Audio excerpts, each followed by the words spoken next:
சிவாய நம. ஆருத்ரா தரிசனத்தை பற்றி சிறப்பு நிகழ்ச்சிகள். திருவாதிரை விரதம், ஆருத்ரா தரிசனம் சிறப்பான வாழ்க்கை அமைய சிவபெருமானை வழிபடும் முறையாகும். திருவாதிரை நோன்பு என்பது மார்கழி மாதத்தில் திருவாதிரை நட்சத்திரம் கூடிய பௌர்ணமி நாளில் உபவாசம் இருந்து கடைபிடிக்கப்படும் ஒரு நோன்பு. மார்கழி மாதம் இந்நாளில் எல்லா சிவாலயங்களிலும் ஆருத்ரா தரிசனம் சிறப்பாக நடைபெறும். மார்கழி மாதத்தின் வரும் திருவாதிரை நட்சத்திரத்தன்று காட்சி தரும் கடவுளை கண்டு கழித்தால் வீழ்ச்சில்லாத வாழ்க்கை அமையும். சிவபெருமான் நெருப்பு உருவமாக தன்னை வெளிப்படுத்தி காட்டிய நன்னாளே ஆருத்ரா நாளாகும். சிவராத்திரி அன்று இறைவனை வழிபட்டால் பலன் கிடைக்கும். ஆருத்ரா தரிசனத்தன்று இறைவனே தரிசித்தாலே பலன் கிடைக்கும். அன்றைய தினம் சகல சிவாலயங்களிலும் நடராஜருக்கு அபிஷேகம் செய்வதும், ரிஷப வாகனத்தில் ஈஸ்வரனும் ஈஸ்வரியும் திருவீதி உலா வருவதும் திருவிழாவாக நடைபெறும். திருவெம்பாவை வழிபாட்டுக்குரிய 10 தினங்களில் இறுதி நாளாகவும் மார்கழி திருவாதிரை அமைகின்றன. சிவனுக்குரிய நட்சத்திரம் திருவாதிரை. இவ்விரதம் சிவனுக்கு மிகவும் உகந்தது. இதனை கொண்டுதான் சிவபெருமான் ஆதிரையின் முதல் நாள் என்றும் ஆதிரியான் என்றும் கூறுவார்.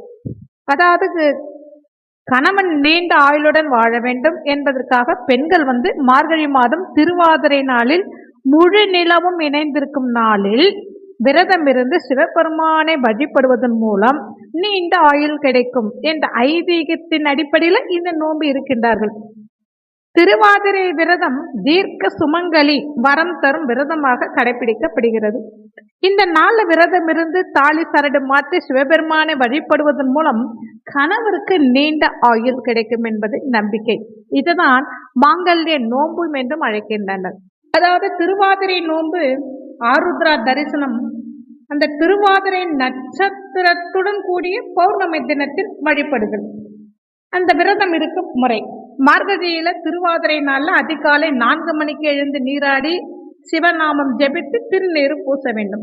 சிவாலயம் சென்று நடராஜனையும் சிவகாமி அம்மையையும் தரிசிக்க வேண்டும். காலையில நடக்கும் தாண்டவ தீபார்த்தனை காண வேண்டும். சுவாமிக்கு களிப்படித்து குழந்தைகளுக்கு வழங்க வேண்டும். விரதம் இருக்கும் நாளில் பகல் பொழுதில் சாப்பிடக்கூடாது. சிவபுராணம், தேவாரம், திருவாசகத்தை பக்தியுடன் பிடிக்க வேண்டும்.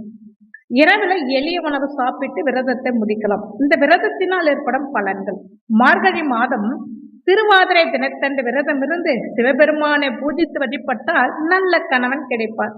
மாங்கல்ய பாக்கியம் பெருகும். நாம் செய்த பாவங்கள் அனைத்தும் நீங்கி நல்லறிவும் ஆற்றலும் கூடும்.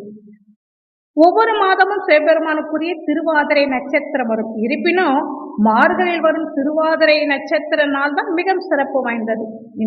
இந்த நாள்ல சிவபெருமானை தாண்டவ கோலத்தில் தரிசிப்பதுதான் ஆருத்ரா தரிசனமாகும்.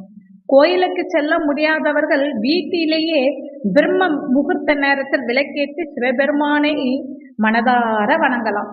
கர்மமே பெரிது, கடவுள் இல்லை என்று கூறிய முனிவர்களின் அறியாமையை நீக்கிட வந்த சிவன் தனக்கு எதிராக ஏவப்பட்ட யானையை தன் ஆடையாகி உடுக்கை, பாம்பு முதலிட்ட ஆபரணமாக கொண்டு நடராஜராக ஆருத்ரா தரிசனம் காட்சி தந்த நாள் தான் மார்கழி திருவாதிரை.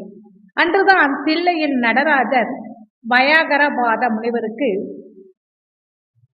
நடனம் தரிசனம் தந்தார். அதாவது வியாகரபாதர். அதனால் மார்கழி மாதம் திருவாதிரை நடராஜருக்கு சிறப்பு வாய்ந்தது.